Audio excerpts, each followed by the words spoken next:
Hello all. So I decided that after seeing a deal on the shop that I wanted to do a season 2.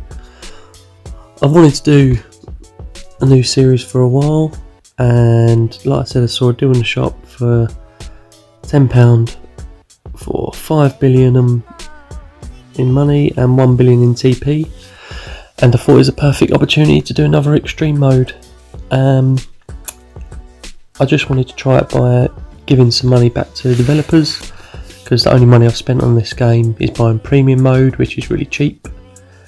And yeah, I just wanted to donate more money, and I thought I'd do it by trying to improve my extreme attempt from last time round. And by starting off with a load of cash and a load of TP, it means I can have a good training academy from the start. That's what I'm going to pump my money into.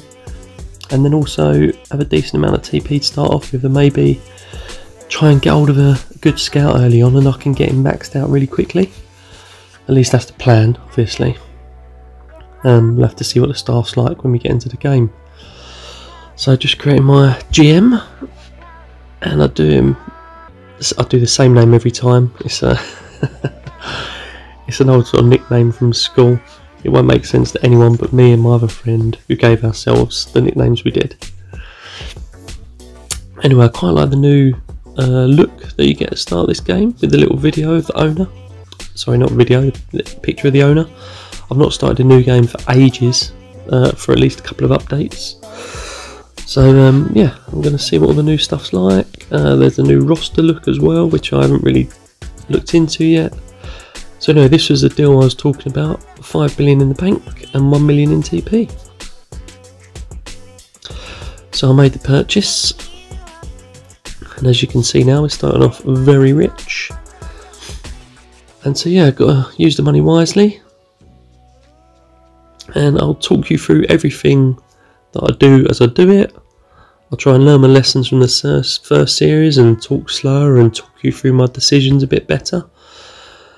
And hopefully we can have an enjoyable series and have a bit of fun. Yeah, we know exactly what we're doing with the first pick. We're going to do better than we did last time as well. I think I only traded the first season's picks, but I'll be trading 3 seasons worth of picks straight away to get maximum return. Let's go. Let's take a look at the roster.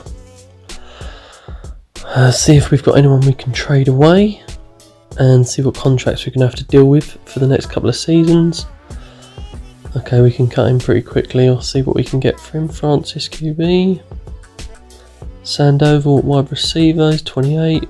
I mean, anyone in the 60s you get nothing for. Anyone in the 70s, such as Love, 79, 24 years old, might get something for him, but none of their value is going to be that high. There's a lot of guys expiring. Got some people retiring at the end of next season. We could cut them or just let them play out, but it's we've pretty much got no one of interest at all, and no one really with any trade value. I'll have a look off camera at what I can get, and then I'll share what I did get. And then checking out, let's look at the coaching staff. OC is pretty good, 4-star. And oh, Fisher, Miles Fisher, 5-star, 33 years old. 50 intelligence isn't great at all, because as you can see, look, his knowledge is 81, player judgment 66, but his overall is only 71. So we can train him up, but his market knowledge won't be as good as someone who had a higher intelligence, because the overall will be higher. But anyway, I'll check the staff market, and if there's no one there, I'm keeping Fisher, and I'm going to pump him up and make him a top scout, which is the joy of having all this extra cash and all the extra TP. And also, like I said, with my money, I'm going to increase the training facility. And with 5 billion, we can get up a few levels. I reckon level 6, so let's start raising it. We're at 6, and actually I can get it to 7. And we've still got 2.69 billion left, so we could get it to 8, which would still leave me with over $1 billion. Yeah, it's a bit of a tough decision there. We could go to level 8. I think I'll come back to it later. For now, I'm going to chuck a little bit into the gym to have some more TP generating each season. I'm going to add a level to the academy, so the training points cost a little less, and I'm going to add one to the scouting HQ, just for an extra little scouting slot, because I quite like having 2 slots as my base. Yeah, so I'm quite happy with that actually. I still might come back to the training academy and move it to level 8, because again that would just mean everyone who I bring in on the draft is 1.2 billion, so that would leave me with $1 billion pretty much exactly. But obviously you've got to think of your operation costs, and we're going to have a few seasons where we're not really going to make much money, so our money's probably going to drop. Although if I keep the cap space relatively high, we'll make money off of that, so something to think about. Anyway, let's get official leveling up then.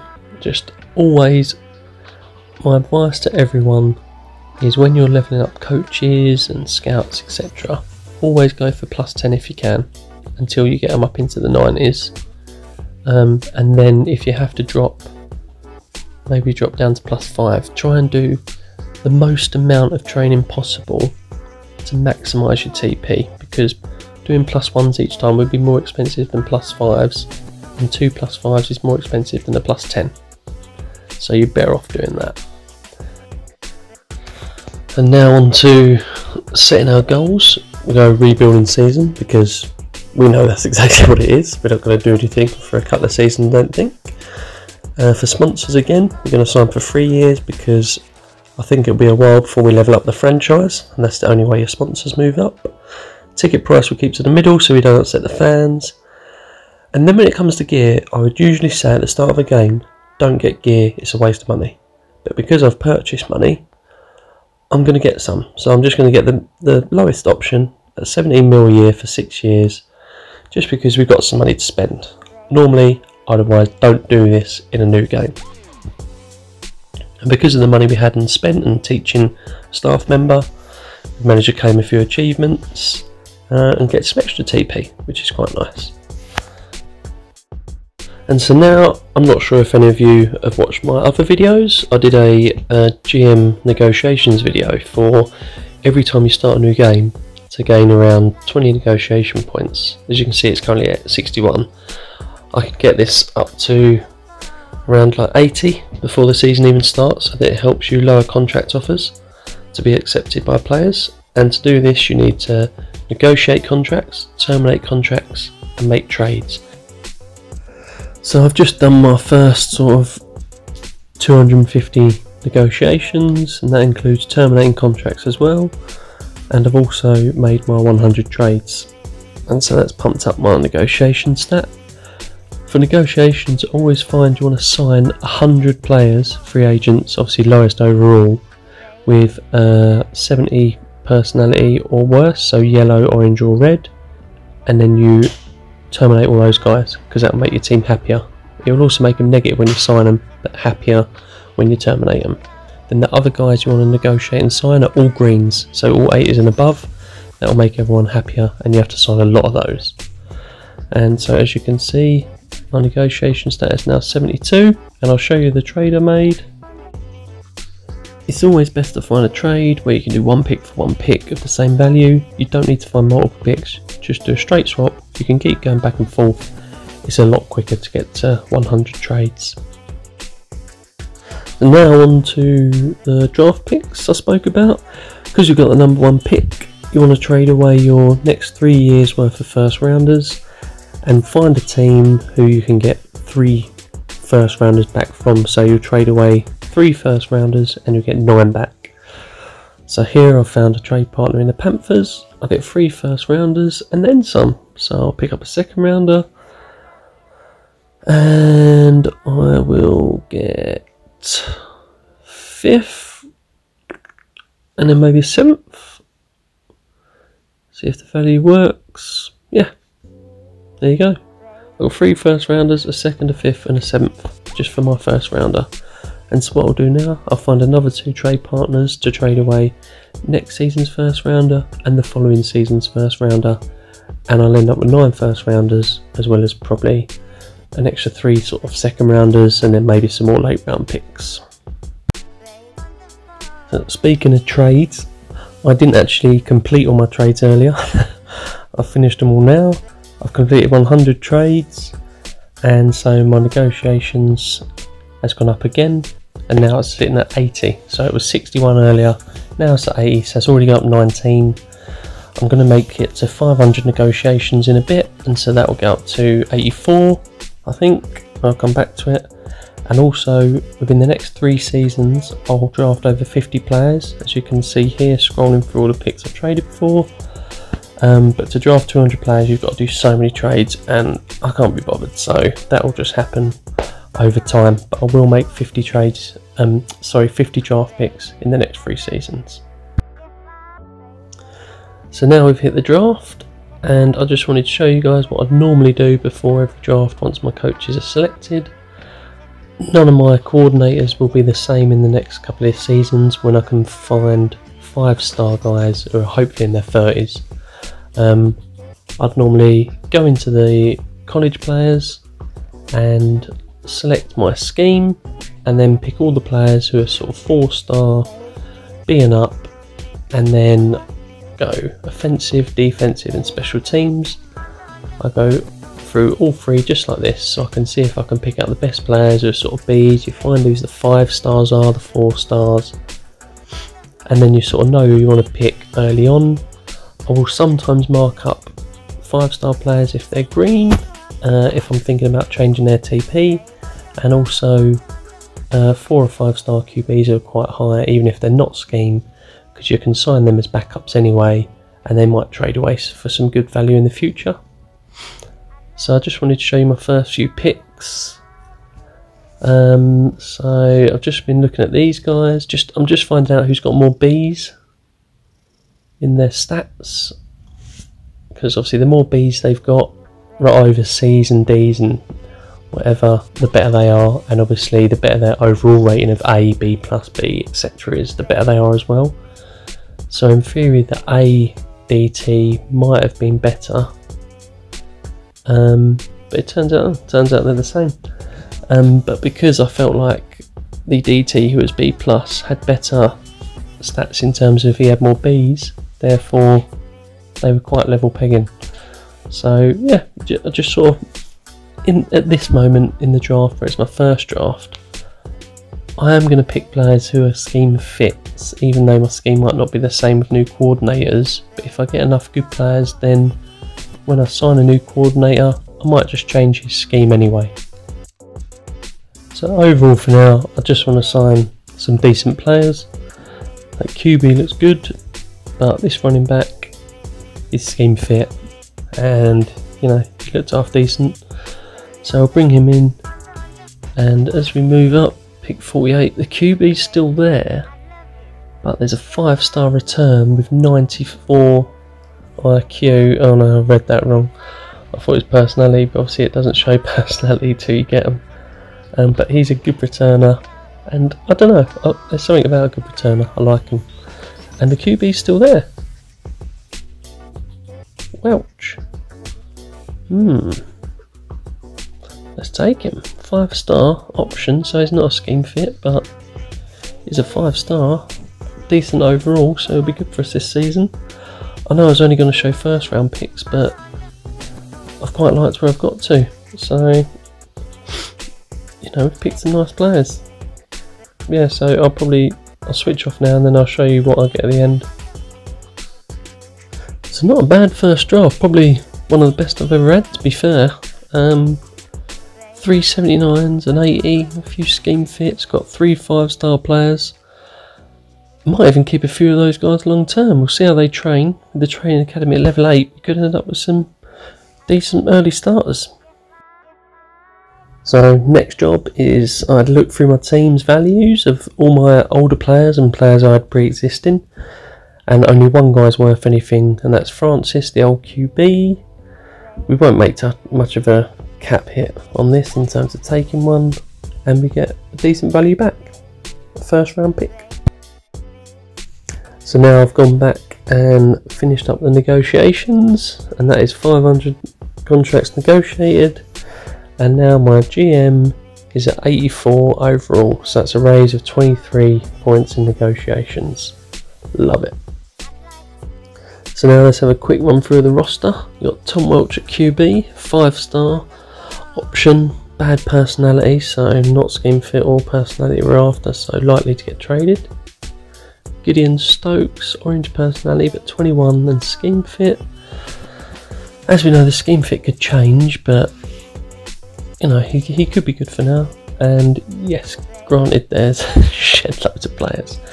And as you can see, I've moved Joel Lewis to tackle from centre. I like to have my best O-lineman at tackle. You don't necessarily need to have that because your O-line's just worked out as a total overall, but I just like my tackles to be the best O-lineman. Carr is a decent DT. We drafted him. He was our first pick 18 or something like that. But overall, our sort of 79, 80 rated players were all second rounders or late first rounders. We got some decent young guys. Our return guy Mitchell Fuller, I really like him. And as you can see, everyone's boosts are like 40s and above. Some were 60, 70. And that's thanks to the training academy, which I have now levelled up to level 8, just to let you all know. I couldn't resist. I've never had higher than like level 2 academy, so I'm pretty excited to see how my players can grow as we begin the season with a big loss to the Chargers. And I think you expect to go 0-16 in your first season every time, unless you've paid a lot of money, signed a load of free agents, etc. But I don't like to go near the free agency board, as you know, so I've just gone through the draft, of which you had a decent one, and we'll see how those players train up this season. 0-3, Welch with a couple of interceptions. Defensively, the linebackers getting the tackles in, which is normal, and I think because we're going to have a rough season, we scored some points there. Welch 380, not bad. The running backs really aren't doing much. Probably because our O-line's pretty average as well, but we're getting a few level ups, which is good. Our attendance above 15,000, so we'll probably upgrade the stadium next season. Maybe this season, I guess. We'll have to see how it goes. Oh, what a cracker. 10-9. I bet that was fun to watch. Lewis is already up +2. That's fantastic. And the training academy being a good level, at level 8, will train players up really well. But what will then train the players up even quicker and even better will be better coaches. And so once we've got better coaches and we've upped their training stats, then combined with the training academy, players will level up really fast then, hopefully. As I say, that's the hope. And at the halfway point in the season before the trade deadline, I traded my first round pick in 3 seasons time, and as you saw, got a load of first round picks back. So I did well with that as a good trade. That's what you want to keep doing really, whilst you're not performing and you're getting that first round pick. Just keep trading away to teams for 3 first rounders. And I always try to find a team that aren't very good but seem to some reason have a decent winning record, because by the end of the season you hope that record has flipped, and therefore your next few first round picks could be nice and actually quite high, and you kind of rinse repeat that by consistently trading away. Oh, sorry, stopped in my tracks by beating the Texans there. Wow, that is a shock. 1-10, I think. Whoa, 5 TDs for Welch. Look at that. Running game still not even alive, but God, 2 wins in a row. I didn't expect that. We're not great. There you go, back to normal. That's more like it. Nice to get a couple of wins though. That gets us off the board. 2-11. Sweet. Oh, a tight one against the Chargers there. I mean, God, the team seems to have picked up in the back end of the season here. Actually going for it a little bit. Ranking wise, Points per game, yards per game. We're not dead last. Defence seems to be dead last in rankings, 31st and 32nd, but points per game, 26th. Oh my god, we've swept the Chiefs. Welsh with 344 yards, 4 TDs and 3 interceptions. What a shockingly magnificent game. Oh, there you go, look at that, we've got quite a few first rounders. A couple of them, one in the top 10 there, 2 in the top 10 I think was it. Definitely one. Yeah, we've got some nice draft picks, 3 and 13 for the season. It's not as shocking as I thought it would be. The owner will still see it as a bad season, but they always give you quite a while to get the better. And who's going to take it? Jacksonville Jaguars. So first season over. Hopefully I gave you all enough tips, and I really wanted to show you what I do as a beginner season, as a beginner new save. I enjoyed the first season. I'm really excited about next season now. We've got some good picks and we can build more from the draft. Catch you on the next one.